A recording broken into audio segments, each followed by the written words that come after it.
അപ്പോഴേ ഇന്ന് തന്നെ പരിപാടി എന്ന് ചോദിച്ചാൽ ഇന്നലത്തെ പരിപാടിയുടെ ബാക്കിയാട്ടോ. ഇന്നലെ മാങ്ങ വരട്ടായിരുന്നു. അപ്പം മാങ്ങ എല്ലാം വരട്ടി സെറ്റ് ചെയ്ത് കൊണ്ടുവച്ച് കഴിഞ്ഞപ്പോൾ ഞാൻ ഓർത്തു നിങ്ങളെ കൂടെ കാണിക്കാമെന്ന്. അതിനെന്ന് വെച്ചാൽ ഇച്ചിരി മാങ്ങയൊന്നും ഇല്ലാത്ത സമയത്ത് നമുക്ക് ഇച്ചിരി മാങ്ങാപ്പഴത്തിൻ്റെ ടേസ്റ്റൊക്കെ നല്ലൊരു സുഖമല്ലേ കഴിക്കാൻ. പിന്നെ ഇച്ചിരി ചോറുണ്ട് കഴിഞ്ഞിട്ട് ലേശം മധുരം കഴിക്കുന്ന സ്വഭാവം എന്നെ പോലുള്ളവരുണ്ടെങ്കിൽ പിന്നെ മാങ്ങാ പായസം ഉണ്ടാക്കാം. പിന്നെ നമുക്ക് തേങ്ങയുടെ ഒക്കെ കൂടുതൽ മാമ്പഴം വെച്ചിട്ട് നല്ല അടയൊക്കെ ഉണ്ടാക്കാം. അങ്ങനെ എന്ത് വേണമെങ്കിലും ചെയ്യാം കേട്ടോ. പിന്നെ ഒന്നും കഴിക്കാത്ത പിള്ളേർക്ക് നമുക്ക് അരിപ്പൊടിയുടെ കൂടെ എന്തെങ്കിലുമൊക്കെ ഉണ്ടാക്കുമ്പം ഇത് ഇട്ട അതങ്ങ് കഴിച്ചോളും. പ്രത്യേകിച്ച് കറിയൊന്നും വേണ്ടല്ലോ. പിന്നെ ടെക്സ്ചർ എങ്ങനെയാണെന്ന് ഞാൻ നിങ്ങളെ കാണിച്ചു തരാം.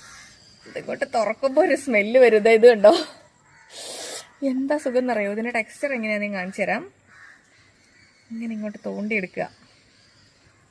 ഇത് കണ്ടോ, കാണുന്നുണ്ടോ? അടിപൊളി ടെക്സ്ചർ അല്ലേ. എന്നിട്ട് നമ്മളിതിങ്ങനെ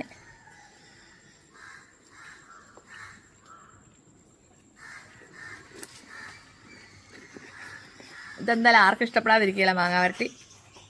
അത്ര സുഖാട്ടോ മാങ്ങാവരട്ടി ഇങ്ങനെ കഴിക്കാൻ. നല്ല സുഖം. മാങ്ങാവരട്ടിയും ചക്കവരട്ടിയും ഒക്കെ കഴിക്കുമ്പോൾ ഒരു പ്രത്യേക സുഖം.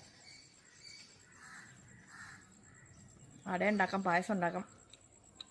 പായസത്തിൻ്റെയൊക്കെ പിന്നെ ഇതിനകത്ത് അണ്ടിപ്പരിപ്പ് മുന്തിരി എല്ലാം ഇട്ടേക്കുന്നതും കൊണ്ട് നേരെ സാബുനരിക്കകത്തേക്ക് മിക്സ് ചെയ്യാം. തേങ്ങാപ്പാൽ ഒഴിക്കുക, ഇച്ചിരി നെയ്യും ചേർക്കാം. പരിപാടി കഴിഞ്ഞു.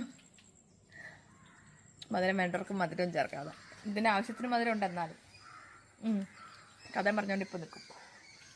അപ്പം മാങ്ങാ വരട്ടി സെറ്റ് ആയിട്ടുണ്ട് കേട്ടോ. വേണ്ടവർ വാട്സപ്പ് ചെയ്യണേ, ഞാൻ അയക്കാം കേട്ടോ. ബൈ.